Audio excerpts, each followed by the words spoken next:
Attorney, magkano po ang hinihingi ng mga labor groups, kung natatandaan po ninyo? Kasi itong sinasabi nyo, 545 dagdag per day. Saan galing na labor group yun? Yung iba po, magkano Ay, hinihingi?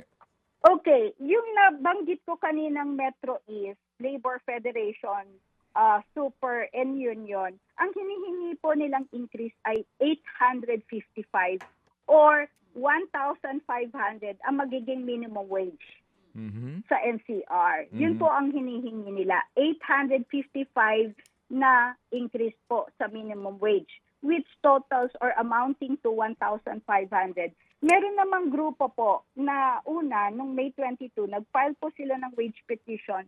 Ang increase din naman po ay 555 or kung idadagdag natin ito sa 645 ay ang total ay 1,200. So ito po yung mga hinihingan nilang increase.